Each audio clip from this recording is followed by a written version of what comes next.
前はエリー中学校の野郎か。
偷袭会理中学的全部干掉。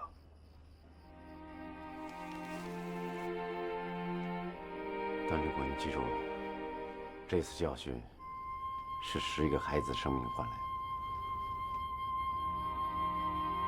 我欠他们的。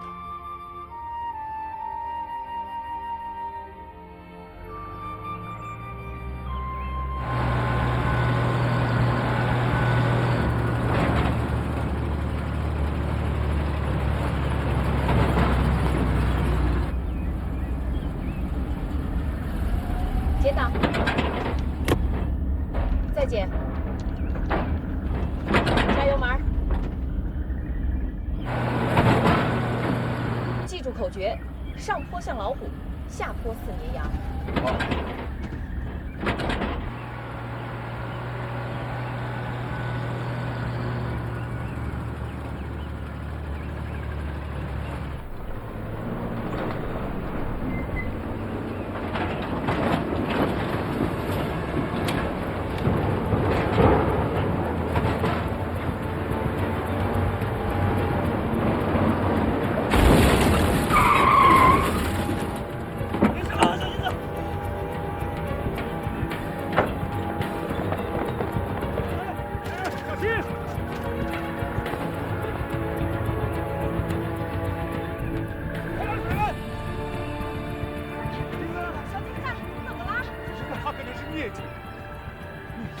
病了好几天了，也不让我说，还一直坚持自己把方向盘。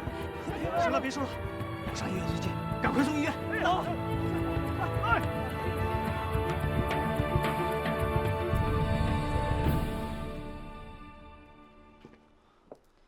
没事了啊。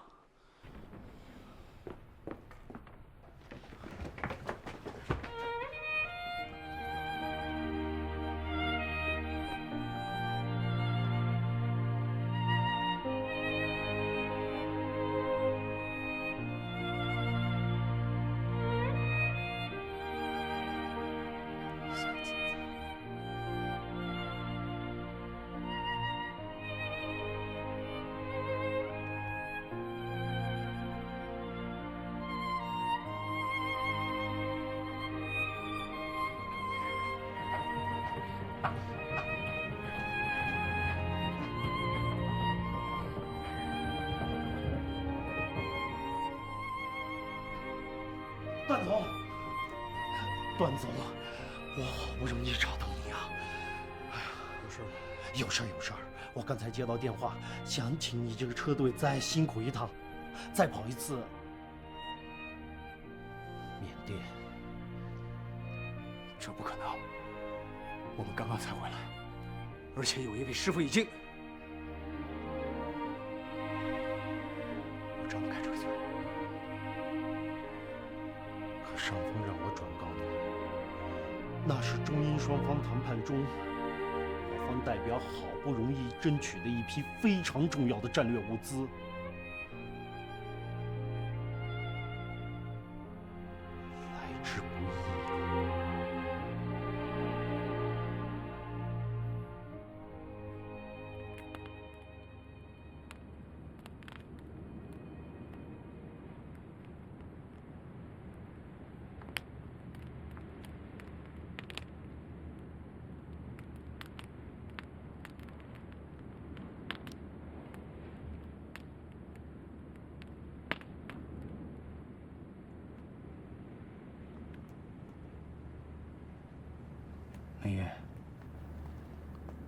这是战争，和你没关系。你们回来帮助国家，可我们却没保护好你们，惭愧啊！有什么事儿就说吧。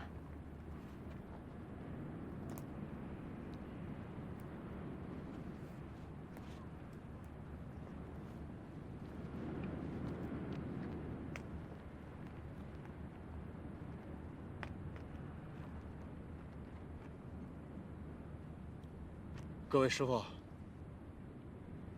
前几天呢，中英双方在重庆谈判，经过据理力争，英国人不得不把强占我们的汽油、药品、橡胶等物资还给我们中国。这些物资很重要，数量又大，所以啊，上边命令我们要重返缅甸，参加蒋运。凭什么呀？刚回来又要去，把我们当牛马吃啊！像金子、杆子这样臭美，还让不让人活了？不去！谁爱去谁去，我才不回那个倒霉的地方呢！各位师傅，你们听我说啊！各位师傅，上面啊，之所以让我们重返缅甸，是因为我们对那里的情况比较熟悉，所以。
正式成为中国战区最高的统帅，总揽中越台战事，国家的声誉和地位，因此也得到了前所未有的提高。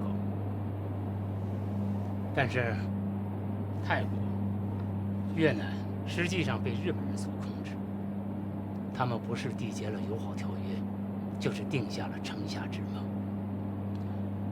而且在中国呢，半壁江山尽早沦陷。实际上，我所能掌控的也只有半个中国。现在的问题是，我们中国下了最大的决心，组建10万远征军，准备出征。可是缅甸呢，它属于缅印战区管辖，那个最高长官就是那个傲慢无比的维吾尔上将。你们想一想，一旦我军入缅作战，眼下这局势，不得不使我左右为难呐。委员长考虑的是，如何既能出兵保卫缅甸和滇缅公路，又不让远征军的指挥权落在英国人手里。对，就是这个意思。委员长，夫人让我提醒您该吃药了。哦，放这吧。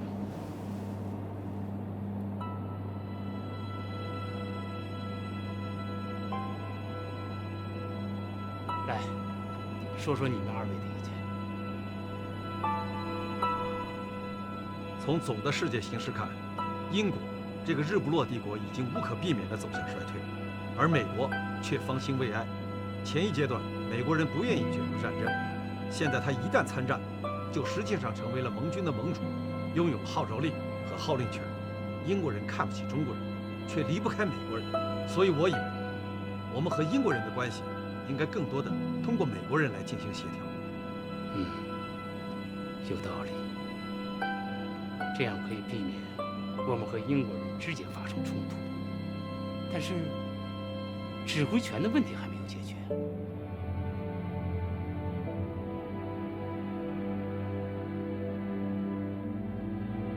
我原则上同意水司长的分析，所谓以夷制夷，最大限度的趋利避害。至于说到指挥权问题，我有这样一个考虑：能否请委员长亲自出面，致电罗斯福总统，请他派一位熟悉中国情况的将领来当战区的参谋长，以指挥入缅作战。说下去。美国人和英国人都是大国人。从历史角度来看，美国人对中国人比英国人要厚道一些。从现在国家的实力来看，美国人的鼻子要比英国人大得多，所以英国人必须仰仗美国人。我注意到，盟军各个战区的指挥层都是由各国将领混合组成的。我们这样做，第一，符合国际惯例；第二，可以获取更多的战略物资；第三，远征军交给美国人指挥，在英国人那儿才不至于吃亏。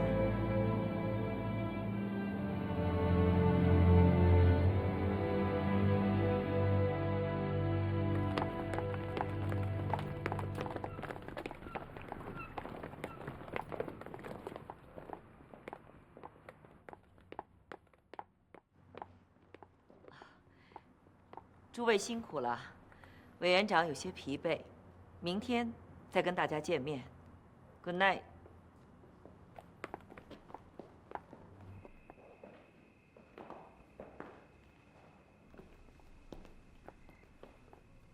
达令，夫人，段仲仪的意见是很值得考虑的。夫人，你先休息吧，让我自己再好好的想一想。好吧，达令，你也别太晚了。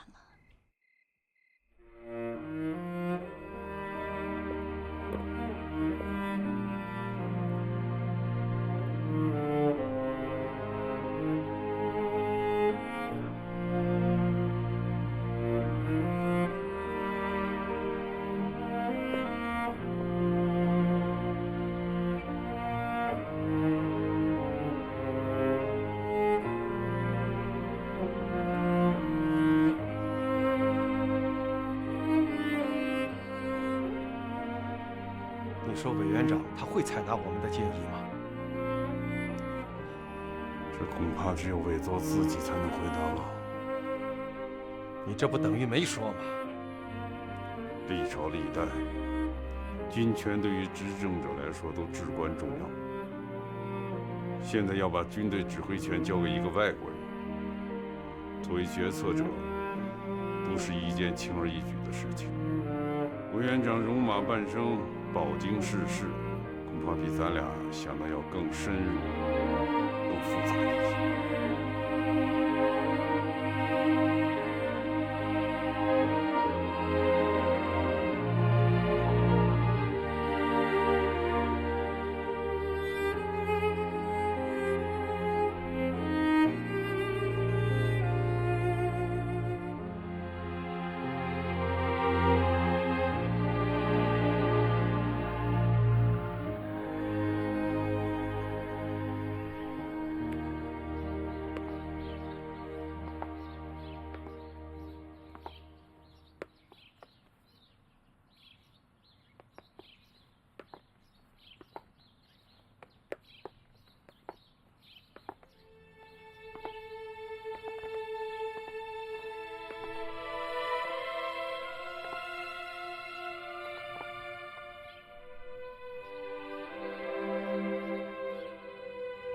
夫人，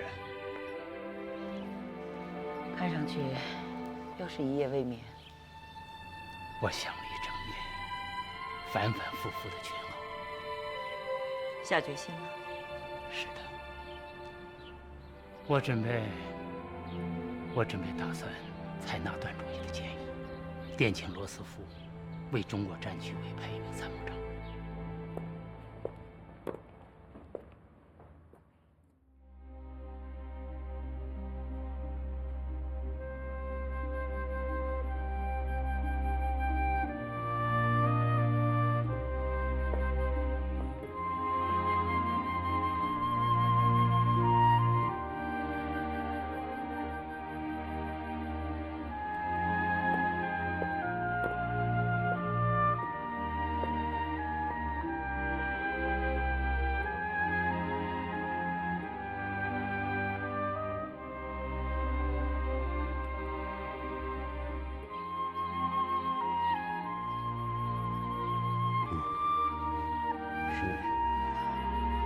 怎么就你一个人？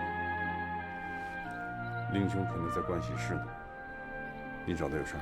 哦不，我是来找你们俩的。夫人让我来转告一声，蒋委员长已经和华盛顿沟通过了。太好了，请代我们向夫人代谢。夫人听说你们一直在等，所以特别交代我来通知你们。当今形势，非如此不能拯救国难。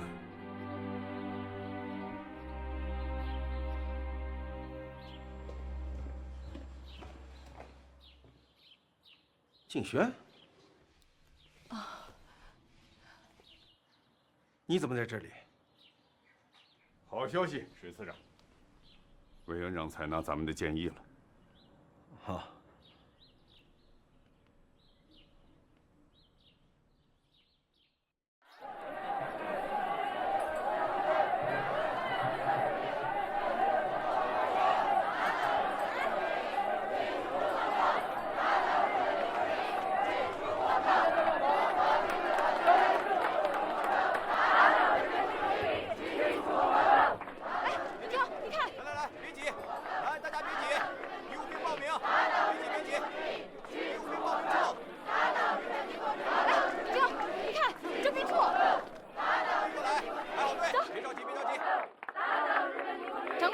我是段英华。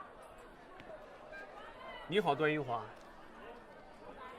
你真是西南医学院护理专科的学生？3年级专科学生，如假包换。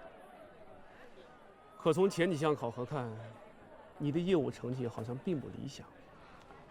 不过长官，虽然我的成绩不是很理想，但是我的军事基础和野外经验总是强项吧。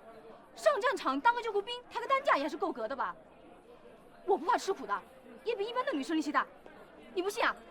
不信你试，你试试。不用试了，不用试了。怎么样？还可以吧？把它列入医学名册。谢谢长官，谢谢。迎秋，迎秋。哎，英华，怎么样？我进入医学名册了。真的，太好了，太好了。哦，对了，记住，一定要坚决。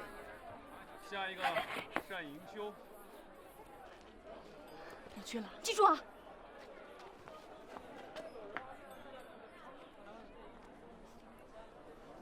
单姑娘，你的专业成绩很突出，将来会是一个有前途的医护人才。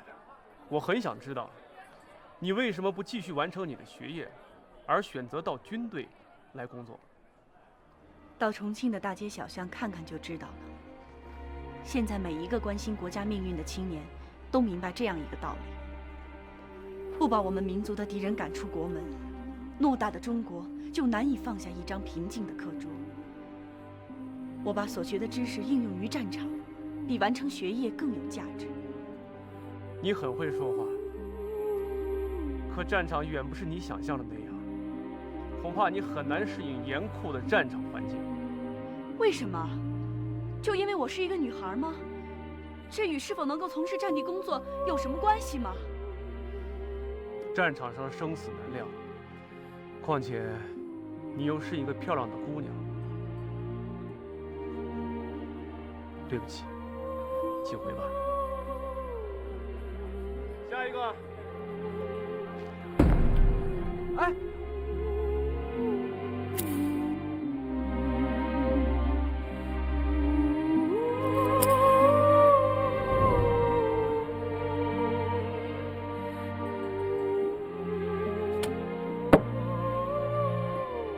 长官，我够格吗？够格，当然。来，请把单姑娘登记注册。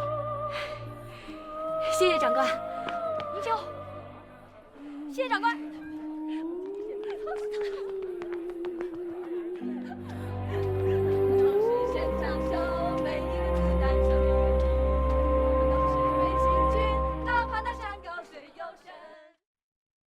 德培啊，根据进入缅甸以后的形势需要，我打算请你担任国民政府军委会中国驻缅参谋团的副团长一职，协助林卫团长，主要负责中美英军事合作中的统筹、联络和协调工作。是，这份工作你也知道至关重要。你看，无论是进入邻国的御敌克敌，还是与盟国军队的联合作战，这对国军来说都是崭新的课题，既无潜力可原，又无经验可资。还有，罗斯福总统已经向我推荐了中国战区的参谋长，今后在战场上，与这位参谋长的协调和沟通，就成了我们头等重要的工作。是。所以我想来想去，这份重任非你莫属啊！做好这份工作，远比你带一个军上阵鏖战，不知要重要多少倍呀！是。德培啊，希望你能够承担起这份责任来。委员长，我已经做好准备了。那好啊，这么说我们的看法是一致的。忠于自当不辱使命，竭力完成任务。我相信你。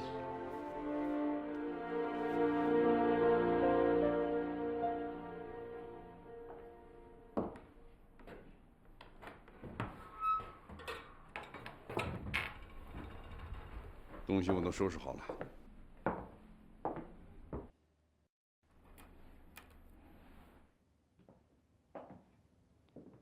又要走了。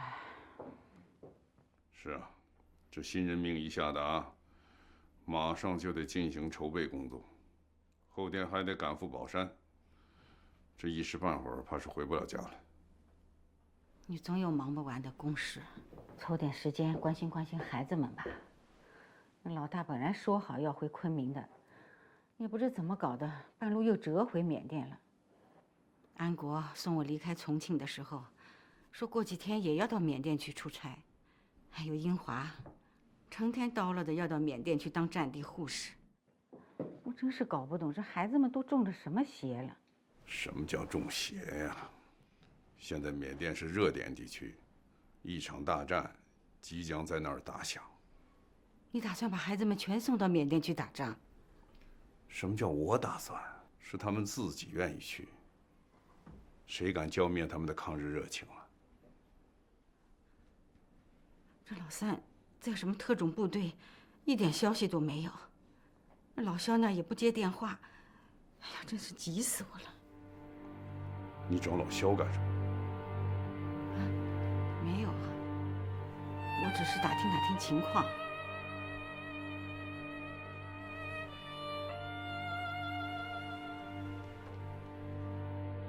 岂有此理！又吵起来了。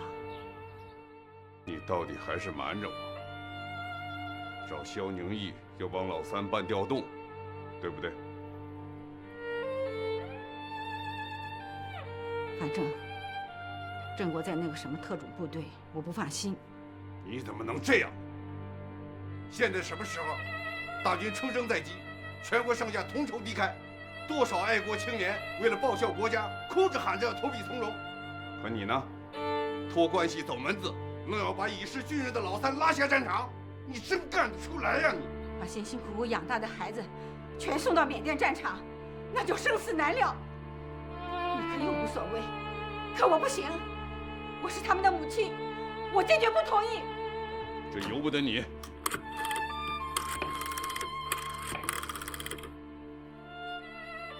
请接国防部肖宁义肖长官。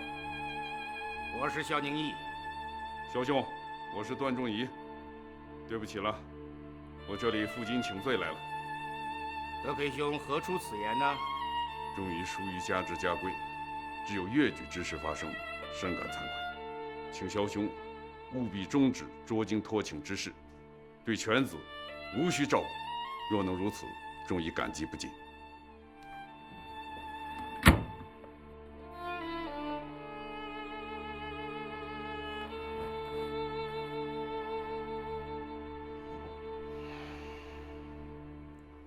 舒婉啊，你要知道顾全大局。咱们跟别人不一样，咱们段家是世代的宿边军人，守土有责。再说孩子们都大了，他们有自己的主张，咱们不能也不该去干涉他们。就你深明大义，我给你出丑丢人了。可我就是想不通，你家的孩子，你为什么两样对待？你自己想想，从小到大，你跟甄国公道吗？你对他有过像样的父爱吗？你不管不问也就算了，可你凭什么要让他承受那么多的委屈和危险？凭什么你要阻拦我对他可怜孩子一点点的照应？难道他不是你的儿子？你非要让他在战场上有个好歹，你才安心，才算随了你的大意？上战场的孩子千千万万，别人家的孩子就不是孩子啊？我做的事情全都不合你的意，对不对？我没有那个云南女人理解你。又来了！我重申一遍啊，你可是答应过我的啊，从此不翻历史旧账。什么旧账？段仲义，我跟你挑明了，如果老三能平安回来还好说，如果他有个三长两短，我跟你拼了你！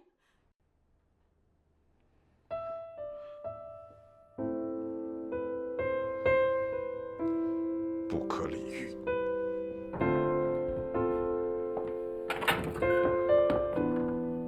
爸，别跟妈吵了。你说谁呢？你啊？我像吵架的样子吗？是你妈在吵。你也不可理喻。妈，妈，你别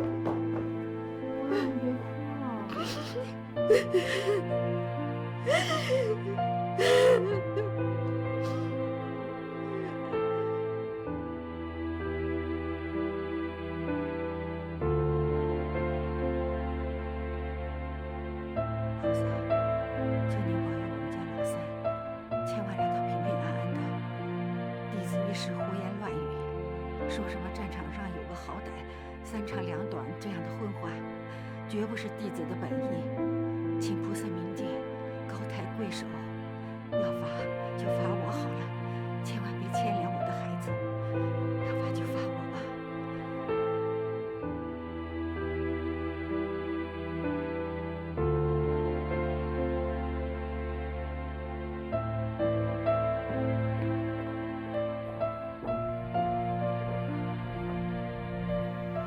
爸，这人三哥的养子身份已经不是什么秘密了，干嘛不挑明了呀？我觉得妈在这件事上并没有错，倒是有点不讲理。什么养子不养子的？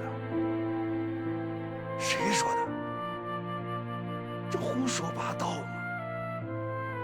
别跟他瞎起哄啊！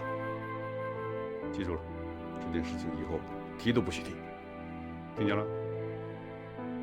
问你呢？行，知道了。咱们俩吃饭。哎，爸，那我就说我自己的事儿。你又有什么事儿了？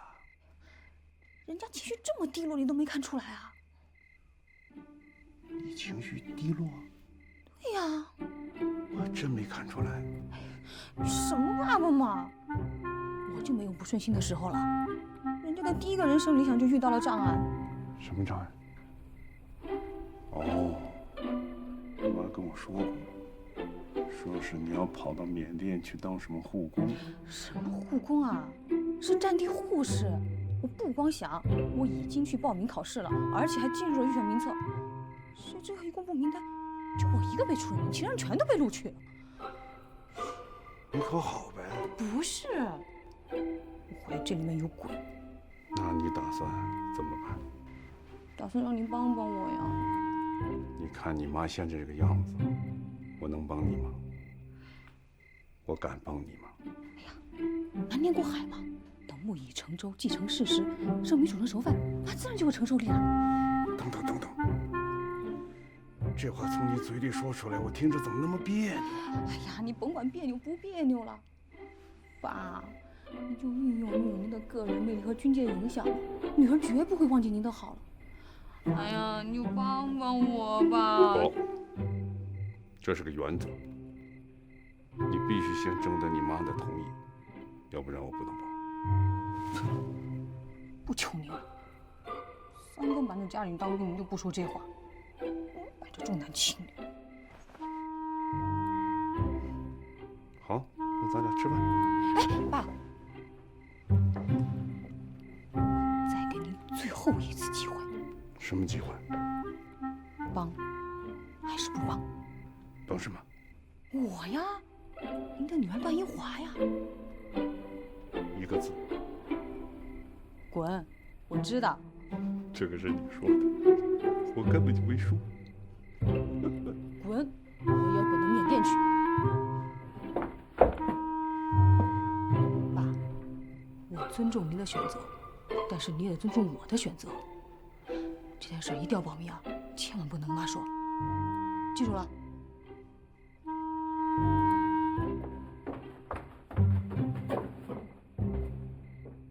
你说。德培兄啊，令爱所言不虚，他本来可以录取的，到了最后审核，被一位很了解你们家情况的高层长官给删去了。为什么？德培兄啊，你们家3位公子现在都已经去了缅甸啊。